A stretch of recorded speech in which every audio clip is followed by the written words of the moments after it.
Warning: the opinions expressed in this video do not represent YouTube, associations, agencies, nor any particular individuals. They are merely from a team assembled trying to pass the boredom of everyday life. Some explicit content may occur in this or future presentations. Viewer discretion may be advised. But ignore it if you're into that thing.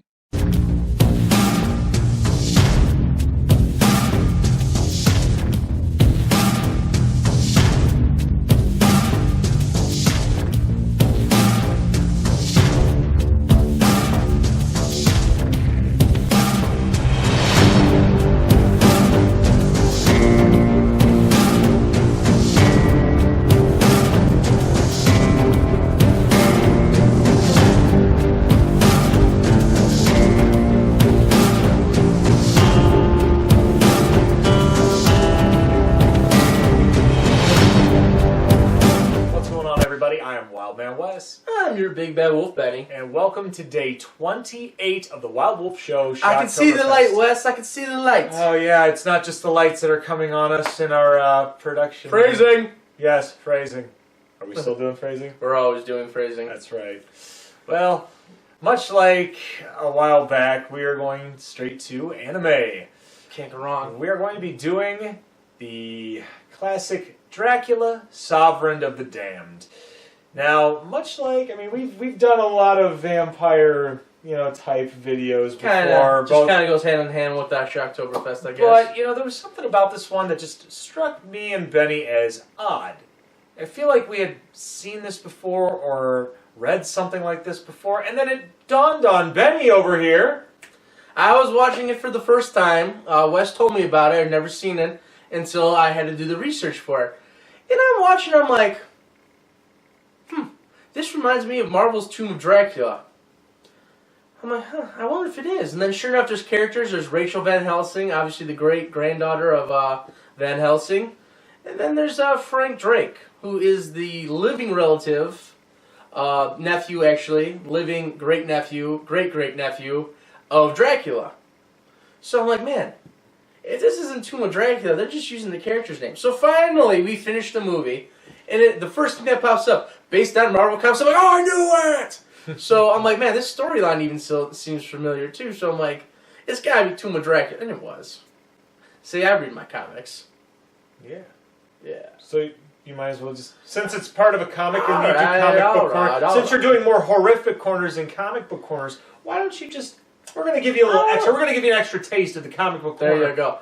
So in a movie! In a movie form. Ooh. Ooh. So the way this one starts off, there's a narrator, and he tells you pretty much Dracula has fled the old country because, well, everybody in the old country knows how to kill the vampires, and in America, pretty much, they just think of it as crazy superstition. Which is why I always say, you never know. You never know. So, anyways, we pick it up, and there's this satanic cult doing a ritual where they're going to sacrifice this virgin to Satan himself to please him. And, well, Dracula decides, this is the a-hole who turned me into the king of vampires, the lord of vampires. I will not have this. So he decides he's going to take the bride, and, well, he was going to kill her, but for some reason, he found something in his cold, dark heart that he had long forgotten. Love. This reminds me of a really bad vampire series that we don't talk about. We don't talk about that. But this one is better than that. So anyways, as the story goes, Van Helsing's granddaughter and Harker.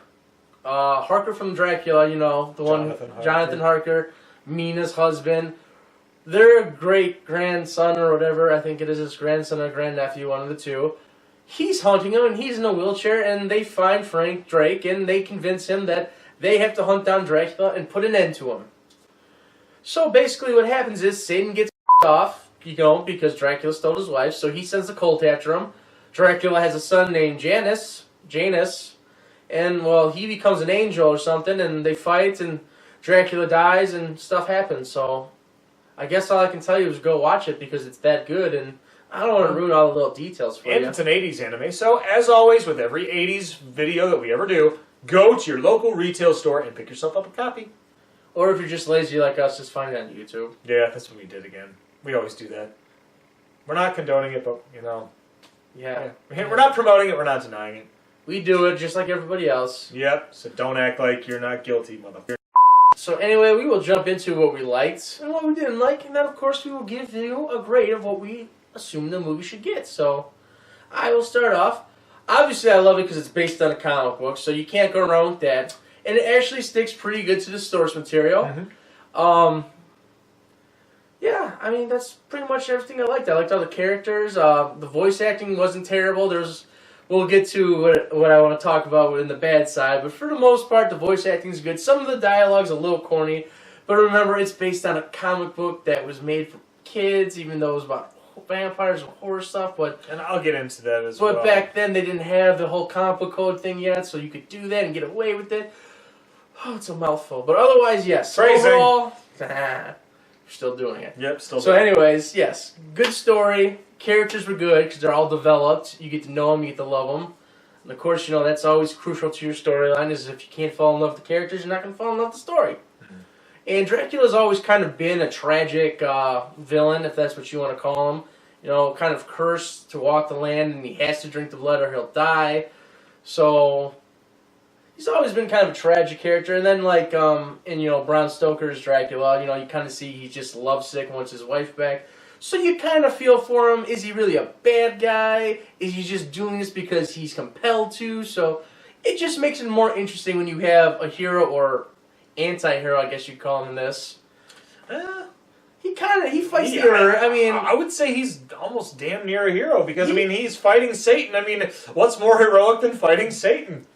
I really can't think of anything. So now, buddy, what did you like about this? Right what I just said there. That's one of the reasons why I like the movie itself, that Dracula is almost portrayed as a hero. Pretty much. Really, he is. Does he off a couple people? But hey, he's got to survive. No, but I'm saying more so midway through the movie. Midway through the movie. He didn't want to fight his son after his son became an angel, and he knew they would have to fight. I also love the story itself, where most vampire movies or most Dracula type movies always take place in Transylvania. We are tired of that. This one actually takes place. Yeah, Boston. They do go back to Transylvania, but that's at the end of the movie. But I like the fact that they started in Boston instead. That's why I said the opening part where, yes, Dracula has fled to America because the people here find vampires to be superstition. And not just that, but most of the Dracula movies always take place in the time period Bram Stoker wrote it in. Yeah. This one is more like 1970s, 1980s. Somewhere in that time. Awesome. It was good. So I guess... And the weapons that little Van Helsing had. She had shot that crossbow. Frank with that crossbow was awesome. She went Ted Nugent on. Yeah, and then even Harker was pretty cool with his wheelchair. And how can we forget the hound they had too? They had a big hound who could sense evil pretty much. That's what he sniffed out. So because this was based in Marvel, don't you think Harker may be kind of like the Dracula version of Professor X in a way? He's in a wheelchair, badass. I guess you could say that. Hey, if you want to make that connection, you can make that connection. That's the beautiful thing about having an opinion. And an imagination. Goes a long way. So anyway, let's jump into what we didn't like. Okay. And again, I'm going to start with this one because one of my biggest things I didn't like was the voice of the devil. It was not intimidating. It was not scary. You couldn't add a little, more, bass or something to make it a little bit more growly. It just sounded goofy. Because you have this big, 10-foot-tall devil, stereotypical devil, red, he's got the horns, he's got the hooved feet, he's got the, the fangs. And then you hear him talk. Mortal! How dare you command the presence of Satan! It's just like... Am I supposed to be really scared of you? He sounds like he should be an underling villain on Voltron. It literally, I don't want to say it was as bad as Skeletor's voice, but it was almost... At least Alan Oppenheimer has some character. But, no, that was the big thing that killed it. They said, he appears, and I'm like, man, he looks awesome. And then, he started talking, and I'm like, and boom goes the dynamite. I am no longer afraid of this guy anymore. It was just, it was terrible. Yeah. That was my biggest thing that I didn't like. I'm like, all the other voice acting was good. Sometimes, like I said, it could be a little hokey with the dialogue. But the devil, his voice is just... It just doesn't fit. I'm sorry, it doesn't fit, and it bothered me. The whole movie, it bothered me every time he talked. Like I said, add a little reverb in there and make it sound deeper, more demonic. It's just like an average Joe talking. It's like, all right, hey, you get to be the devil in this movie. Here you go, talk. Mm-hmm. That's what I felt like it was, and I'm sorry, I can't get behind that. I feel you. So, apart from the voice acting that he didn't care for, I mean, that I could give or take on that one because that's just... Usually with dubbing, that's usually how it works with anime.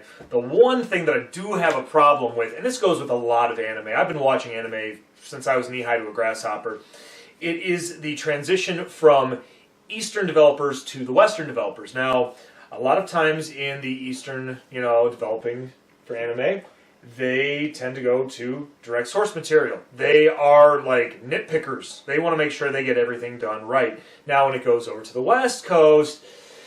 America's a little, they tend to frown upon making sure that they want to make sure everybody is not offended. We live in 2018 where everybody gets offended now. We're talking about the elephant in the living room, folks. Normally we don't.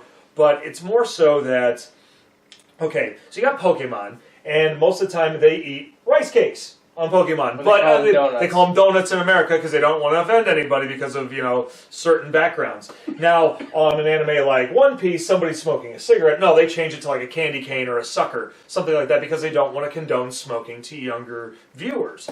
Now, in this case, the one thing that got to me is, yes, it is an anime or it is a story based on satanic rituals, demonic, supernatural, hoopla, whatever you want to call it. For those of you that practice any of this, do not get mad at me for saying hoopla or something like that. I'm just trying to just speak my piece. You do see pentagrams within the anime. One thing I noticed in some of the followers, technically what I've seen in the lore of satanic rituals, inverted crosses, upside down crosses. The crosses on some of these people were right side up. If you're going to make it look demonic and as, evil as possible, why would you put it right side up? Listen, hey, I'm a Christian as much as the next guy, but listen, if you're going to be going on the other side of the spectrum, don't confuse people. It's stupid. So yeah. Little nitpicking stuff that we pick out. You can tell we really pay attention. So Western developers and editors on anime, don't f*** around with it. Just leave it as it is. You can leave a naked woman in the video, but you can't have you can't have the upside down. Well, let's put it this way. Okay. Rabble. I'm just. Well, let's put it this way. Nobody's forcing you to watch this movie. Nobody's making you watch this movie. So leave it how it is. If you get offended, you chose to watch that movie. Yeah. That's your choice. Just like somebody who smokes, that's their choice. If they want to do that, I can see where, like, if you're in the same room, secondhand smoke, cool. But if you just yell at somebody for smoking... Well, and if they're worried about somebody getting offended by some of the content and material, why even put it in your distribution? Yeah. You don't have to watch it. You don't have to watch it. So don't get upset with it. It's like, oh, this movie offended me. You didn't have to watch it. You chose to watch it. That's your choice. But I digress. Yes, now we're getting into stuff we don't like talking about. My hat got in the ring, and now I'm... You've opened up a bag of worms. All right, let's just go into what we graded. Never going to do that again. Let's just go into what for a while. Well, yeah, we got some, Yeah, wow. What would you grade this movie? I mean, the story, for what it is awesome. I would say... it did drag a little bit. It did for a little while. But I'm going to go ahead and say B+ on this one. Just B+. I'm going to give it a solid B, because there was some parts that were probably unnecessary. Some of the dialogue I said was kind of hokey, and the damn devil's voice just really hurt me. It just did not make me believable. Yeah, Dirk the Daring from Dragon's Lair that sounded like a Muppet having an orgasm sounded better than that. Yes. So... overall, probably B+, not a terrible movie. Definitely something to check out. It's definitely got some cool value to it. And with the MCU about to probably reintroduce Blade and more supernatural stuff, I wouldn't be surprised if they put Dracula in it. So maybe go get some, if you want to get some education on the Marvel's version of Dracula. If they do a live-action version of this, they better make the devil sound better than Yes. So if you want to get some research done on the Dracula from the Marvel Cinematic Universe, this would be a good place to start. Absolutely. So, there you go. More comic book stuff I'm helping you with. So, anyway, guys, this was day 28. 28. We're getting to the end. We can see the lights. Yep, and while we're seeing the light and you're seeing the light, make sure you take time to like this video, dislike it if there's something you didn't agree with us on. Leave a comment in that section below. And as always, ladies and gentlemen, push the red button. And don't forget to ring that bell while you're at it. get those instant notifications. That way you're not waiting by your computer or your smartphone or your tablets or your anything. smart TV. All this technology, I can't keep up. I mean, shoot. I just remember back when it was just easy just to put a tape in a VCR. Yeah, a TV and a VCR. If you had a computer, you were lucky. Yeah. But anyways, like we said before, we hope you enjoy this. Be sure you stay tuned tomorrow for day 29 of the Wild Wolf Show, Shocktoberfest. Until then, I'm Wildman Wes. And I'm your Big Bad Wolf Benny. And we will see you next time. Take care.